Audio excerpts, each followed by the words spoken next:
lansangan, ikaw ay iingatan. Ihahatid ka ng ligtas sa iyong paroroonan. Protektado ka sa mga magigiting na tsuper. Umulan umaraw, masasandalan parang pader. Tayo'y babiyahe tungo sa kinabukasan. Malaya sa sakuna ang bawat daraanan. Ligtas na kalsada, malinaw na pag-asa. Sa BTS, ang partido ng mga bayaning tsuper. Bayanan ng lansangan, ikaw ay iingatan. Ihahatid ka ng ligtas sa iyong paroroonan. Protektado ka sa mga magigiting na tsuper. Umulan umaraw, masasandalan parang pader. Itaguyod ang kaayusan sa kalsada. Sasakay ka ng walang anumang pangamba. Karapatan ng mga tsuper ay isusulong. Mga programa na sa kanila'y makakatulong. Dahil kayo'y maituturing din na bayani. Maliit na kita, tuloy lang sa pagsisilbi. Maiangat ang ekonomiya sa ating lipunan. Tagapaghatid sa pag-unlad ng ating bayan. Para na't umarangkada sa pag-unlad papunta. Sakay na at sumama sa BTS. Tayo'y babiyahe tungo sa kinabukasan. Malaya sa sakuna ang bawat daraanan. Ligtas na kalsada, malinaw na pag-asa. Sa BTS, ang partido ng mga bayaning tsuper. Bayanan ng lansangan, ikaw ay iingatan. Ihahatid ka ng ligtas sa iyong paroroonan. Protektado ka sa mga magigiting na tsuper. Umulan umaraw, masasandalan parang pader. Pagripaso at paggawa ng mga batas upang ang buhay natin ay umangat naman ng antas. Ang bayaning tsuper ay tayo ring mga Pilipino. Direksyon ng ating buhay, tayo ang nagmamaneho. Binipisyong nararapat ay hindi pagkakait. Solusyon ang tugon sa mga hinanaing. Sa ating biyahe ay walang ni isa ay maiiwan tungo sa maayos na kinabukasan ng ating bayan. Tara na't umarangkada sa pag-unlad papunta. Sakay na at sumama sa BTS. Tayo'y babiyahe tungo sa kinabukasan. Malaya sa sakuna ang bawat daraanan. Ligtas na kalsada, malinaw na pag-asa. Sa BTS, ang partido ng mga bayaning tsuper. Tayo'y babiyahe tungo sa kinabukasan. Malaya sa sakuna ang bawat daraanan. Ligtas na kalsada, malinaw na pag-asa. Sa BTS, ang partido ng mga bayaning tsuper. Tayo'y babiyahe tungo sa kinabukasan. Malaya sa sakuna ang bawat daraanan. Ligtas na kalsada, malinaw na pag-asa. Sa BTS, ang partido ng mga bayaning tsuper. Bayanan ng lansangan, ikaw ay iingatan. Ihahatid ka ng ligtas sa iyong paroroonan. Protektado ka sa mga magigiting na tsuper. Umulan umaraw, masasandalan parang pader.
Good morning, everyone, and welcome to another episode of Voice of Peace. We are here on Vantage Point Media, and as you know, we are live every Tuesday, every 11 a.m. to 12 p.m. I am Rica Feliciano from HWPL, your host for today.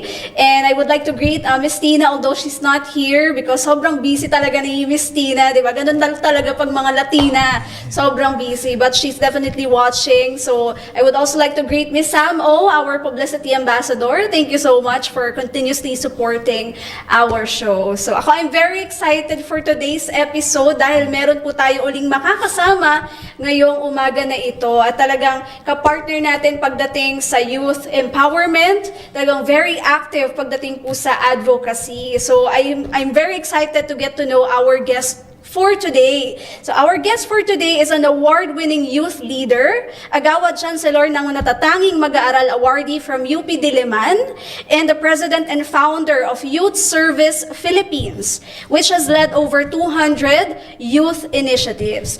He is also the country head of Coexister Philippines, working on projects like peace libraries in Mindanao, and has collaborated with NGOs, the House of Representatives, and even the UNDP. Diba? Sobrang aligned sa mga advocacies po natin. Let's give a warm welcome to Sir Wacky Racho.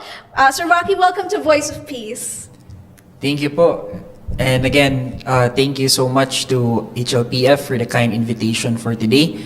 And I'm very much determined to share more onto our advocacies. Ayun, thank you and welcome to our program, and thank you so much for your time despite your busy schedule. Ayan, so marami tayong mapapag-usapan ngayon tungkol sa advocacy na especially for the youth and peace. So Sir Wacky, you have accomplished so much at such a young age. And ano yung nag-inspire sa'yo para maging passionate talaga about leadership, about, peace and good governance then? Thank you so much for the question. Onto this manner, when we first started back in Mindanao po, I came from Tagum City, Davao del Norte. Back then, in 2016, there were less organizations. Kumbaga, the local Youth Development Council of Tagum City was first starting then. This is what made us realize that we need to empower more youth, to create organizations, but again, to empower more individuals to join and for them to realize that they can make a difference. So this is why I truly believe in the essence of our youth, that they can be vital partners towards progress and growth in our country. And this, we can also observe, statistics-wise, nakikita po natin, that there are around 1.8 billion youth worldwide. Philippines alone, 20.1 million youth. Maraming youth. And that we need to look up to our youth and empower them that they can make a difference. Thank you. Yes, I believe so na we really have to empower the youth, and that's really nice coming from you na you're doing so much to really empower the youth. So far, you mentioned po you're from Tagum, tama po, and have you experienced challenges in your youth days or in Tagum, maybe related to conflict, na talagang naging turning point din para mag-work for this advocacy? Thank you so much for that question. And indeed, I came from Mindanao. So coming from this sentiment, we were able to also realize that there are particular areas po, especially among the libraries that we set up is Talaingo, Davao del Norte. This came to our attention po that a lot of indigenous people or IP communities are in need of support and constant help in terms of peace education. This I wanted to share that we were able to set up our libraries in Talaingo, Davao del Norte. And it has been already, I believe, 3 years already or 4 years na yung ating library doon. And we seek to empower more IP leaders for them to be empowered, and to speak in the international stage. Indeed, we're very grateful that among our members sa aming organization was able to speak in United Nations. So that tells us that we need to have inclusive growth and that we need to empower more IP communities, and especially more youth, no, in far-flung areas. Thank you. Thank you, Sir Wacky. That's amazing na hindi lang siya limited talaga sa youth, pero you are also addressing the needs of the IP communities because in Mindanao, di ba po, especially in Davao, there are a lot of IP communities and it's very diverse, so they have a lot of differences. So sometimes that really becomes the source of conflict. Pero if we have peace education or peace libraries that are accessible to them, we can bridge those gaps together. So ako, I'm very interested upon hearing more about the peace libraries and peace education initiatives because we also have peace education as one of our core initiatives. And we are also partnering with libraries para makapag-provide ng mga material. So, can you share more about how you establish these peace libraries and ano yung mga pinoprovide na parang services or mga books dun sa mga communities? Thank you so much for this. I like to believe that dialogue is a start towards peace. We need to have these dialogues po with the communities that we intend to put in our libraries. That worked well for us in our organization because it allowed us to really determine kung ano talaga yung kinakailangan ng community. And that again gives you a targeted approach that you provide these particular needs because they indeed need it, no? And that also comes into place yung ating mga qualitative na mga interviews, dialogues, FGDs, and this allowed us to really develop more libraries also. In fact, we're really grateful enough in Youth Service Philippines that we've created already 10 libraries all over the country. And in fact, we have here in Quezon City, and this is all through the support of our different chapter leaders, and among them are also SK leaders, where we want to also empower SK leaders that again, you can do something. And that this is through the support onto policy development, policy support, and also again, on the aspect of education. Ayun. So, 10 libraries nationwide. And you mentioned meron po dito sa Quezon City. Yes. Saan po exactly sa Quezon City? Yeah, we have in SK Vasra po. This is through the help of our Quezon City chapter lead. Ayun. I hope to visit there one day since Definitely. I'm born and raised din in Yes. Quezon City. So, I definitely get details Definitely. from you. Ayun. And you mentioned also, I like what you mentioned, that how important yung mga FDGs, consultations and dialogues with IPs, because I remember one time I was invited to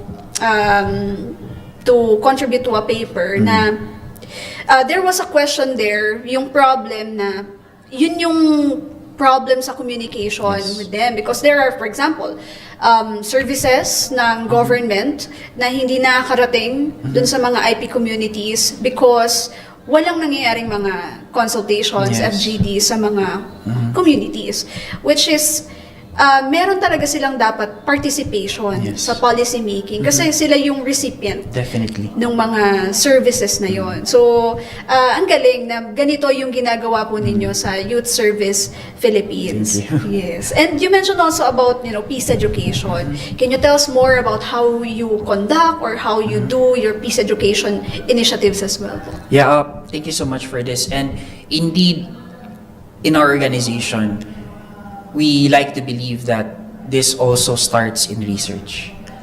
Nangangailangan po na kailangan natin ng mga datos kung paano talaga natin matatarget or be able to really realize yung ating gusto or ina-achieve na peace education.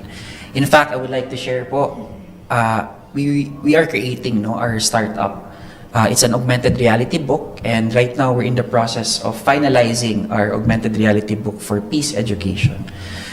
And this, we're very grateful enough to have like-minded organizations such as HWPL, and also a lot more of organizations helping us to really develop this and to give their comments. And in fact, here in our organization, we work with a lot of educators. So developing a children's book is essential, but right now, I like to believe that we need to integrate more technology onto it.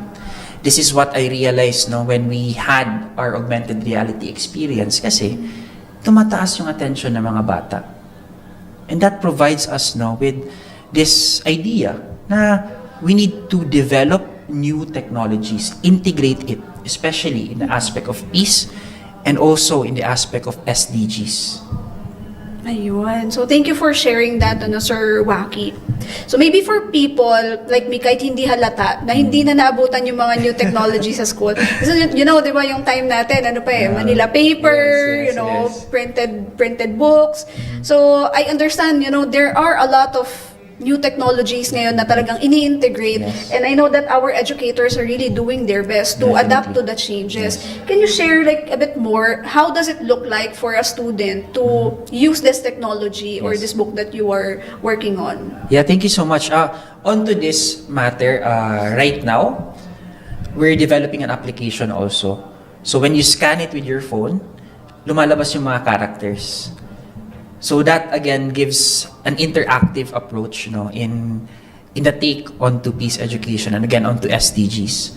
Kasi in this way, students are able to interact with the characters, are able to again get a sense more onto what is the lesson behind the particular page or the particular article, which is important kasi we leave a mark onto them. And this also is not limited to one individual kasi they can share it, everyone can share it, and that again through constant development sa ating application, we want to make it offline, that again to provide it to more areas, integrate to more areas, and that should be our approach to the aspect of peace, in that it should be inclusive, in that everyone has a role onto it. Thank you. Ayun, thank you so much. It's very interesting that to hear that you're developing an app. Yes. Kasi it really, gets them to be excited. Yan, lalo na yung mga bata po ngayon, di ba? Most of them, kahit elementary pa lang, Yes. sobrang adept na maggamit ng phone, ng Yes. YouTube. And I remember during that time, yung high school days ko, of course, yung mga phones, hindi pa Yes. ganito ka-high-tech. So, pag bored na bored kami sa klase, gagawin namin, babasa kami ng e-book. Yung mga e-book or mga games. So, di ba, instead of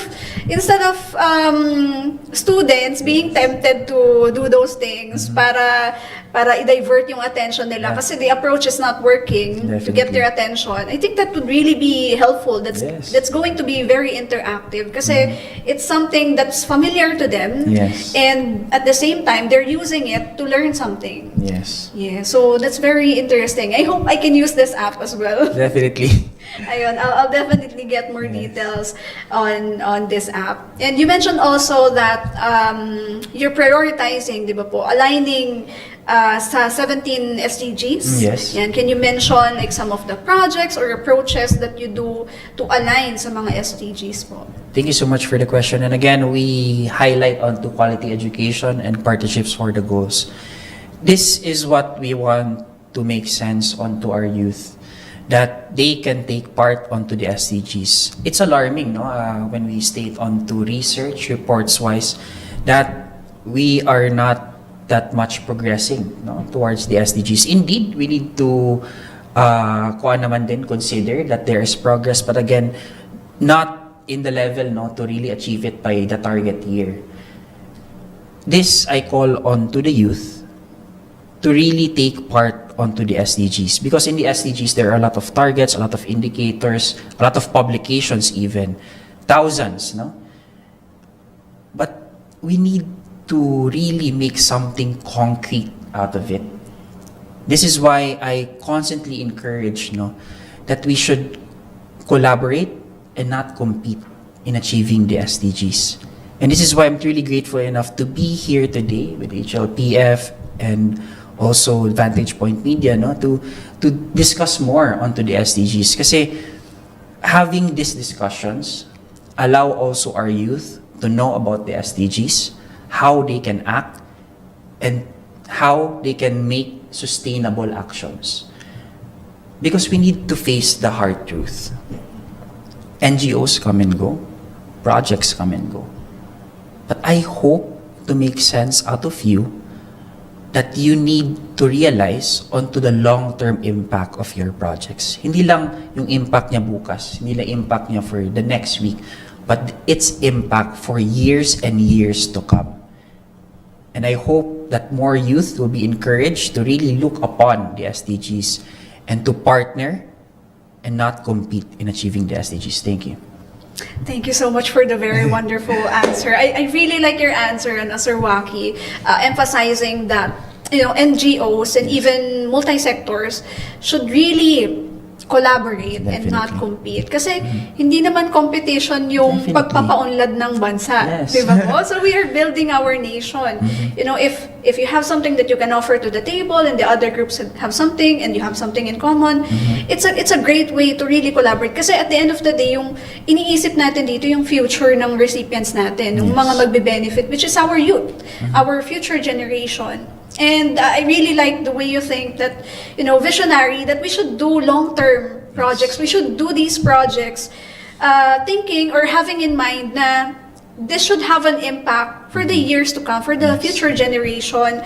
So in HWPL, we have the same goal na why are we doing peace, di ba po? It's not something that you can do overnight. Yes. Or why are we advocating for peace? When we think about peace building, it's not something that you can, simply do just right now or this year.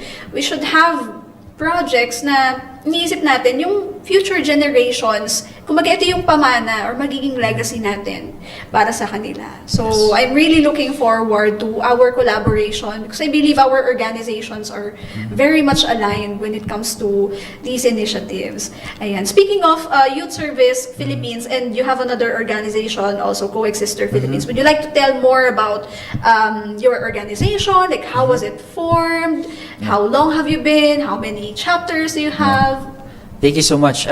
Onto our organization-wise, again, I'm truly grateful enough to lead and found our NGO, Youth Service Philippines. We founded it back in 2016, years ago. And indeed, this also allowed us to really capacitate more areas, especially that we now have also 10 chapters all over the country. And this, again, is maintained well through our different SK chapter presidents.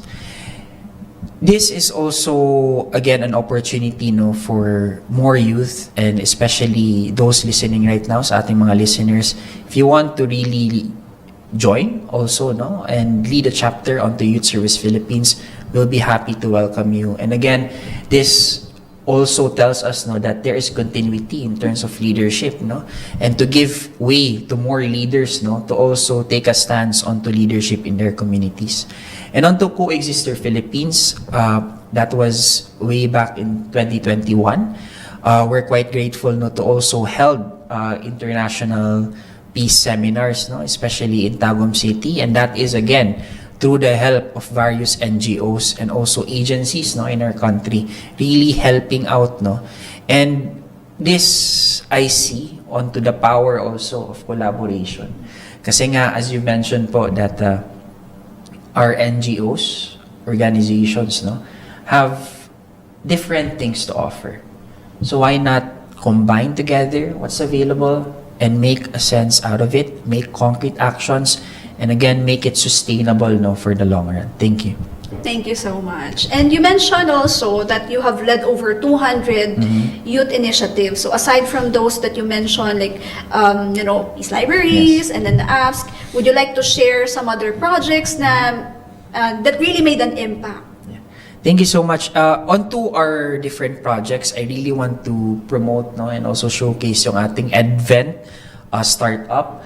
Indeed, this is one way that we look towards augmented reality onto providing more interactive education to our youth. And this also allows us to develop more publications and again to collaborate with more individuals whom are professionals and again have years and years of experience in their particular fields, and we come together to really discuss kung ano talaga yung kailangan natin ilagay sa ating books. And apart from that, also yung ating mga libraries. Again, we're very grateful to all our partners, especially coming from Supreme Student Government Councils, and also, again, NGOs, no, helping us to bring the books towards various areas. Especially last time, no, just to share, we went to, our books, no, went to Zamboanga. So indeed, malayo talaga yung nilakbay ng ating mga books, but again, this is made possible through a lot of partners, and that we're very grateful enough, especially onto HWPL for really, again, giving the opportunity to a lot of organizations to really share and again to collaborate. Thank you. Amazing. Thank you for sharing that. No, ako, I'm actually, yung parents ko is from Zamboanga. That's Ayan, good to hear. Zamboanga, Cebu, guys. So Yes. I'm very glad to hear na yung mga books na ginagawa ninyo, especially yung may peace education, nakakarating dun sa mga lugar na yon, especially to those places na kailangan talaga nila. So thank you so much for your hard work, and I'm really excited to, you know, have this collaboration with you kung papaano kami makakatulong pagdating sa mga initiatives po na ito. Ayan. I also heard that you also conduct webinars, mga seminars. Can you also tell us more ano yung mga naging topics or nagawa niyo ng webinar so far? Thank you so much. On to this matter, in the aspect on voters' education in the upcoming election, no, yeah, we're definitely brewing or crafting something onto voters' education. So I hope that more youth, no, youth organizations can really join us in making a sense, no, onto having our voters' education, no, partnering with us, localizing these approaches, and again, really impacting more individuals, no, to vote, to really practice their right to suffrage, which is important, no? And again, we duly like to believe that this can lead to more sustainable changes and sustainable, inclusive opportunities to our communities. Thank you. Thank you so much. Okay, I'm very excited to, get to know more about this voters education because it's very important and it's very timely kasi I don't know kung nakita niyo po yung nag-trending netong nakaraan. It was I think Showtime, sa isang time show. And si Vice Ganda was interviewing like a contestant or something. And then she asked about do you know Comelec? And then the student siya, and then she said na hindi siya aware. So sabi ni Vice is, this is very bothersome kasi merong gap sa education. Like, yung age na yon is voting, kumbaga yun na yung voting population. Definitely. And lalo na sa panahon ngayon, kumbaga yung generation, yung new generation, iba na yung views nila pagdating sa politics, pagdating sa current events. So it's very important and it's very timely yung magkaroon ng voters education that would really suit yung mga needs ng mga kabataan ngayon. Kayo po, ano pong nakikita nyo na mga other trends related to, voting and election pagdating sa mga kabataan ngayon? Thank you so much. Onto this matter, I would like to also state, last I've read, 51% of the upcoming election or voters are coming from the youth sector. So that tells us that a significant chunk of it or majority of it are coming from the youth. This we really want to highlight sa ating youth that you need to practice, you need to do your right to suffrage. And as I mentioned, back then, we're very grateful enough to partner with Comelec that we were able to visit far-flung areas, especially mga indigenous people community po doon sa Davao region. We visited them and we really had this voters education. And it's great because again, Comelec was there, last election. They were the ones really explaining paano yung ballot machine nag-work, paano mag-shade well. And apart from it is to give information kung saan sila boboto, ganun, how to be timely onto it. Those little things, or what we consider little, are indeed significant factors for them to really vote. And in that matter, I really would encourage a lot of NGOs listening right now and also to our youth sector to conduct voters education, no, in your communities. Thank you. Yes, thank you, Sir Wacky. That's very important kasi for the first time, I attended also one parang voters education as part, I think it was Rappler's Social Yes. Good Summit, and Comelec was the one na nagbigay ng seminar or education. And ang dami pa ng mga updates, ang dami nilang mga bagong Yes. ginagamit, di ba? Even yung sa paper, nagagamitin yung sa machines, you know, having voters education, lalo na sa mga communities, first, I think it would really ease, no? Kasi many people have this anxiety na, Diba? even gusto nila bumoto, natatakot sila dahil sa mga conflict na nangyayari. And some don't really have information. So that is why we need to make information available. Yes, yes, exactly. And nakakalungkot din kasi I've heard of stories from the past election, for example, sa mga conflict areas na merong mga like power play, na even though they were able to vote, even yung balota hindi nakakarating dun sa Yeah, so, kaya nagiging importante din yung ating mga complaint desk during that time. So people should be informed kung saan yun, how to contact, or even possibly how can they report particular irregularities. So, as mentioned, endpoint, let us make information available. yes, definitely. Thank you so much for doing all these things. So it Yes, really yeah. helps, and it really helps those communities that we have. So I look forward to this one also. I hope you can, you know, share us updates. Definitely. You're always welcome sa show po natin Yes. or sa page natin to share yung mga initiatives po ninyo as long as it's related to peace and Definitely. youth empowerment. Ayan. And speaking of youth, I know there are a lot of young students, even, you know, young at heart, like me, na ang mga youth kasi very passionate. Yes. Pag binigyan mo sila ng parang motivation to do something, to be involved, Yes. sobrang, kumbaga nag-burn sila Yes. to do this. But there are also mga youth na hindi nila alam paano sila magsisimula Yes. sa pag-volunteer, sa pagiging involved sa communities. Do you have any advice for our youth? Paano sila magsisimula if they don't know where to start? Thank you for the question. On to this matter, for a personal experience, no, I again believe that it should start by you to experience. How to gain this experience? Join various NGOs. Learn their craft, learn their advocacy, and that gives you an idea. Is this advocacy for me? Will I succeed? Will I sustain this advocacy in the long run?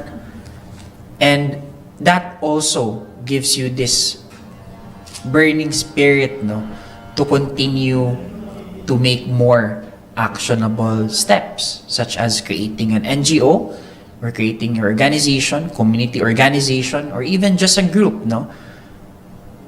And that, I believe, can make sustainable approaches onto your impact in community. Kasi sa nasabi ko kanina, organizations come and go. I really encourage that we should also focus onto the aspect of sustainability. So that is why I encourage po that you first start to really experience, no, to join NGOs, to learn about them, and again, get a sense out of it, and to have this burning spirit, no, and to again make other actionable moves such as create your organization or have your groups, no. And lastly, the aspect of collaboration. I bring it again and again kasi this collaboration really allows us to make more actionable steps for our community and for the country. That includes, no, onto HWPL and also a lot of NGOs, no, and even onto various private companies, no, coming together to really share a common advocacy and to, again, to realize this, no, into more communities. Thank you. Thank you so much, Sir Wacky. No? Ang ganda kasi collaboration is very important. Yes. And that's also how I started. Ano? Yung magjo-join ka lang talaga. Diba? Kung saan ka i-invite, Yes. o maglinis tayo, ganyan. Even pag-rally, na-experience ko, di ba? So, there are a lot of campaigns Yes. na pwedeng salihan as early as, you know, in college, Yes. your student days, even high school. Yeah. Since you mentioned there's SSG. I think SSLG na ngayon. Yes, yes. Dati Oh, SSG iba na. pala. Oh, Ngayon iba na nadagdagan na pala. ng L.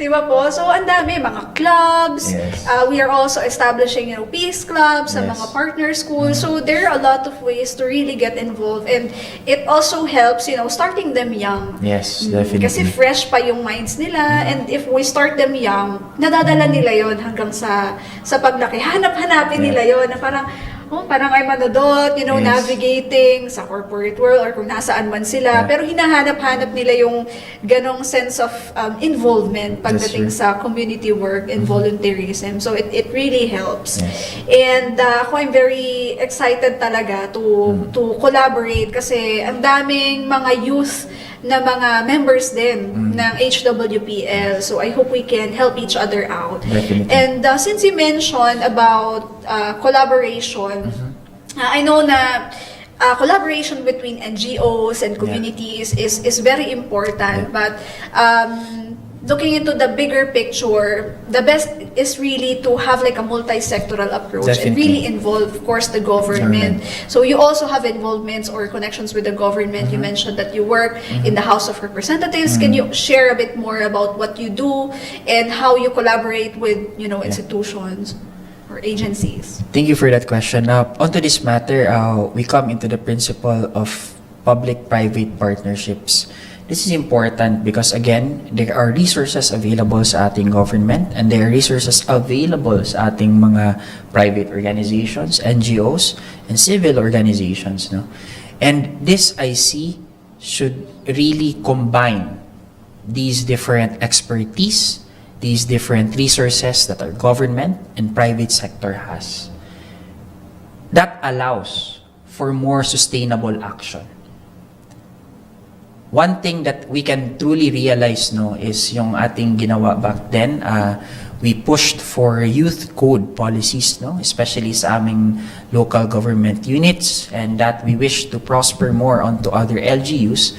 But this youth code is an ordinance, no, that gives the youth their particular rights, no, but apart from it is also giving them this opportunity to have sustainable funding, especially sa kanilang mga local organizations and even local activities, no?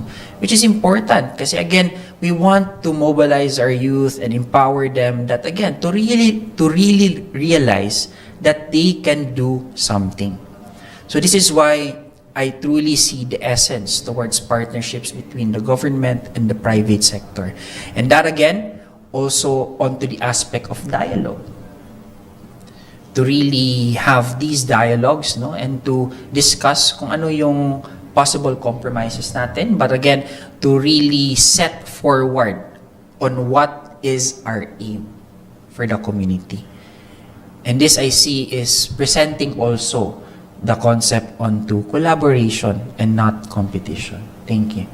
Thank you so much for pointing that out. You know, funding, getting resources from the right institutions, it's very important talaga kasi it's hard to work or to mobilize without the support. And I know that there are government agencies, you know, that are focused on certain projects. And if we allow the youth and we bridge that gap, kasi minsan may mga youth orgs or NGOs, meron silang gustong project pero they don't have the, you know, hindi nila alam paano sila magsisimula or saan sila kukuha ng resources. So it's a good opportunity to bridge them to the right institutions. Kasi and then I also heard, you know, about challenges before in certain LGUs na as you mentioned, they have the budget for certain things pero hindi nagagamit lahat, for that particular diba? For that sector, particular diba? sector. So NGOs really play a vital role Definitely. para dumalo yung resources na yon to certain, communities or to certain sectors. That is why it's really important to also develop particular bills, policies that helps us to really have this framework, no? That we need funding in this particular area. We need sustainable funding, especially sa ating organizations, and this we see come into a reality through yung ordinance na ating ginagawa, no, the youth code for our LGU. Thank you. I see. So, how many LGUs na po yun, or is that in your home? Onto it, we're quite pushing, no, to have it in more areas, especially sa ating mga chapters. Indeed, we see the role onto the SKs, no, to push for it, to lobby it sa kanilang mga councils. And this is a good opportunity, no, a learning opportunity, and again, to make more sustainable actions onto it. Kasi may polisiya na may ordinansa na And again, I truly see it to be impactful sa ating mga community. Thank you. Ayun, thank you so much. And since you mentioned about, policy making and involving the youth, especially in policy making, I just remembered, because we also have like similar initiatives, because we have international law or Law for Peace initiative. And we are also campaigning for a document that we call Declaration of Peace and Cessation of War, or DPCW. So we also engage with LGUs, submit them yung nilalaman ng law na ito. And we're quite ambitious kami naman. Of course, we are getting their support. But the goal is really to get the national solidarity support. Definitely. And iakyat siya sa United Nations. Because we Definitely. believe that, there are evolving conflicts. Definitely. Even though we have, of course, the UN, we have the treaty, the Geneva, the conflicts are evolving, and there is still war. So we really believe, and our chairman also believes. Our chairman is, by the way, a Korean War veteran. He's 94 years old, and he spent his youth in the battlefield nung Korean Civil War. So he always tells us na very important yung role ng youth pagdating sa peace building. You have the voice, you have the power to change the world or change the future. Kasi he doesn't want the youth to experience what he experienced before. Definitely. So even though he's old, he always tells us, no, kayong mga youth talaga yung pag-asa ng bayan, like literally.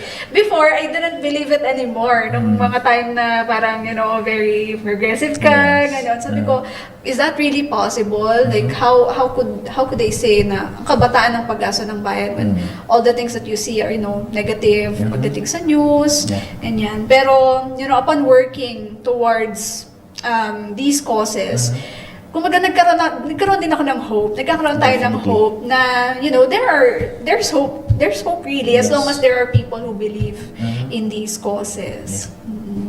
Yeah. So ako, I'm very much looking forward to this. And as you mentioned, it's very important to really get the LGUs involved. Kasi when you have their like official support in the form of a resolution or an ordinance, kumbaga meron kang aangklahan na, okay, we have this, you supported this, panindigan nyo na, di ba? So kahit sino pa yung maupo doon sa mga next terms, di ba? We can always present that we have this project, we have this ordinance, you have to support this. And the concept of transparency and accountability comes into play by then. Kasi again, may ordinansa na, di ba? So why aren't we acting onto it, di ba?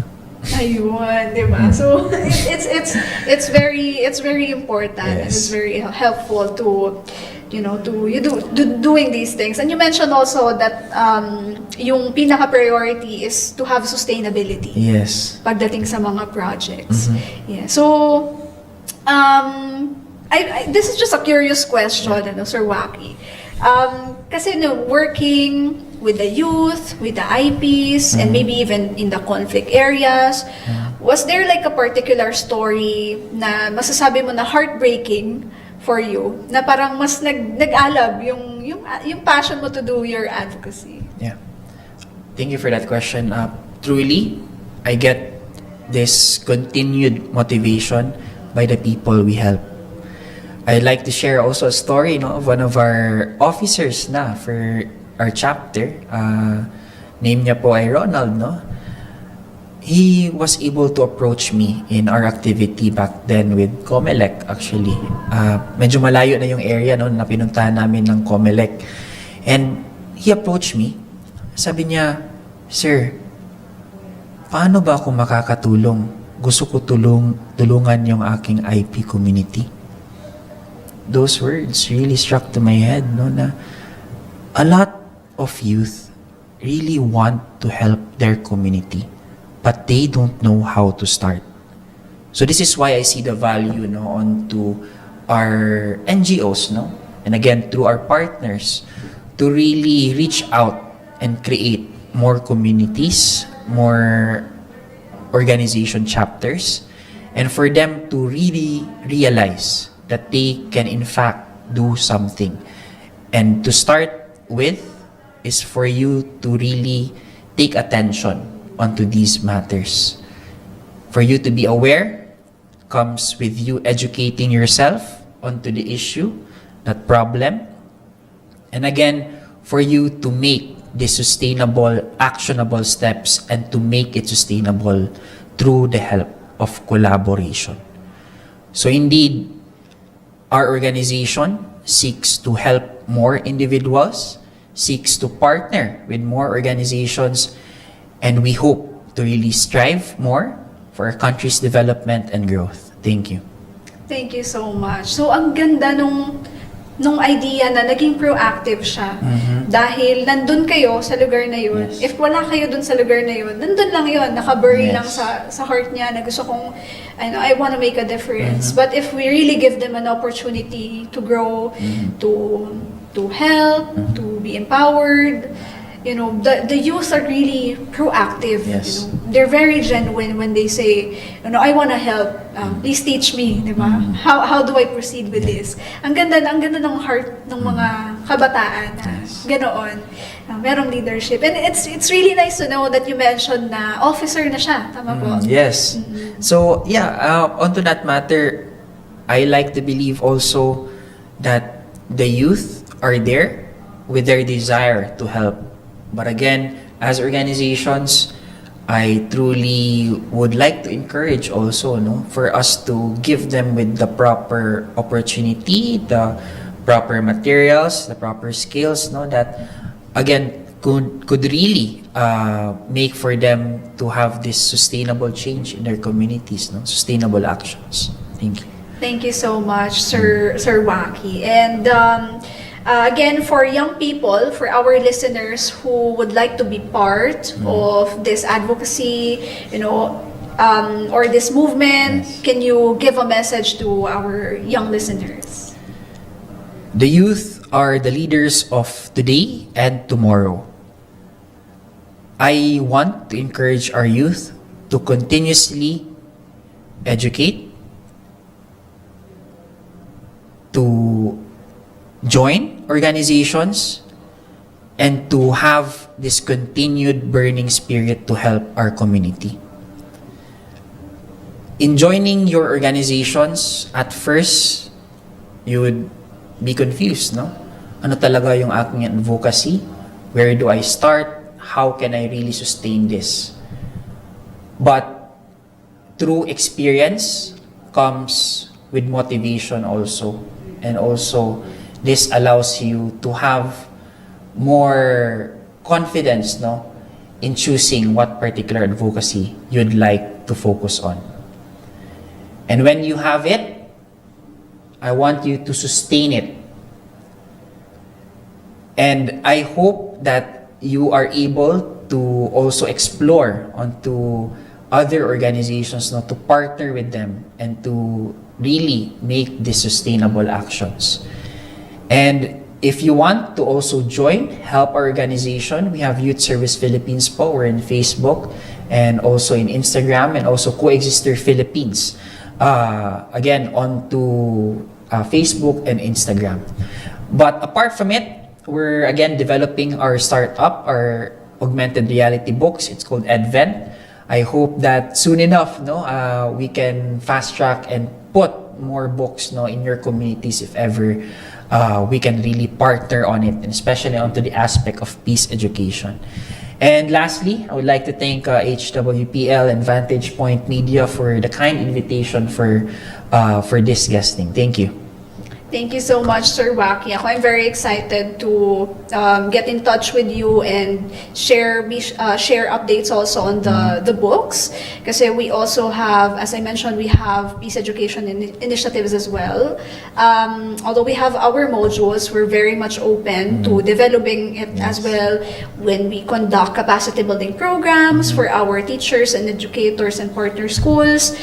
It would be good to collaborate with you also to share those, kasi it's gonna help the teachers Definitely. how to integrate peace education, especially we have the executive order, and then we have the Cash of Fridays. A lot of them are in need of materials kung paano sila mag-integrate. So ako, I'm very excited for this. And again, thank you so much for your Thank you as time, well. Sir Wacky. So again, please follow them on Facebook, Youth Service Philippines and Coexister Philippines. So we will drop it in the comments. Thank you. Yung Facebook pages po nila. And if you want to reach them out, ayun, just message po on Facebook. And if ever you have other questions, and in particular you want to also collaborate on a personal level, you can also freely message po sa ating personal social media, Wacky Racho. Thank you.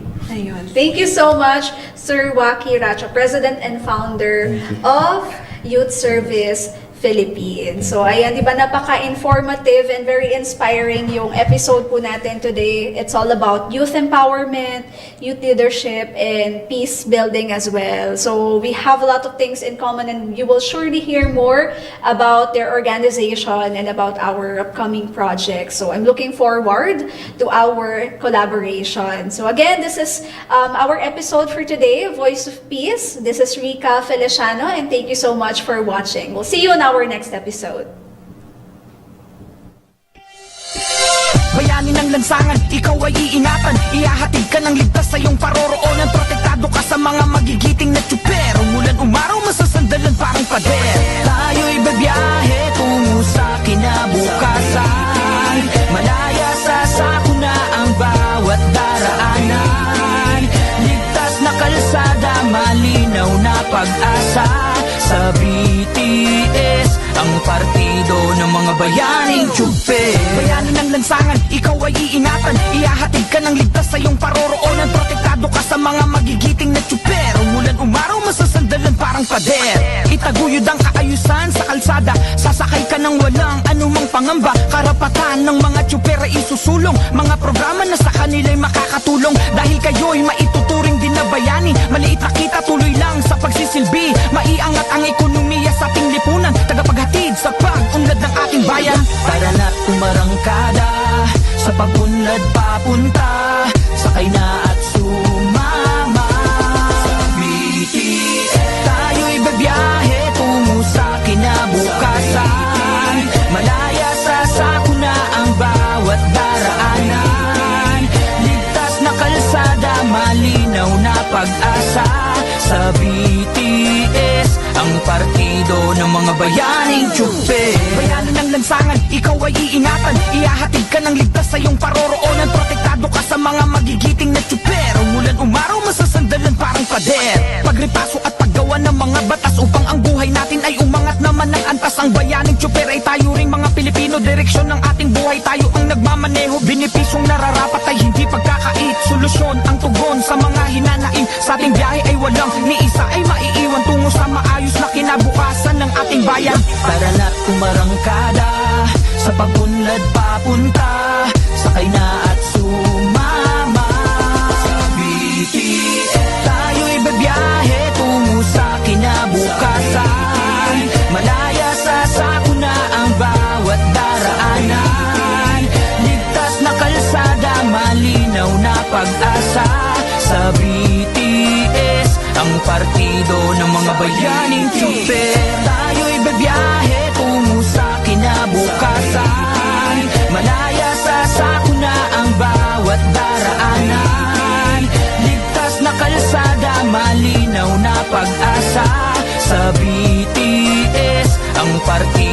ng mga bayaning tsuper.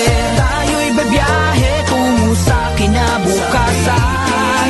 Malaya sa sakuna ang bawat daraanan. Ligtas na kalsada, malinaw na pag-asa. Sa BTS, ang partido ng mga bayaning tsuper. Bayanan ng lansangan, ikaw ay iingatan. Ihahatid ka ng ligtas sa iyong paroroonan. Protektado ka sa mga magigiting na tsuper. Umulan umaraw, masasandalan parang pader.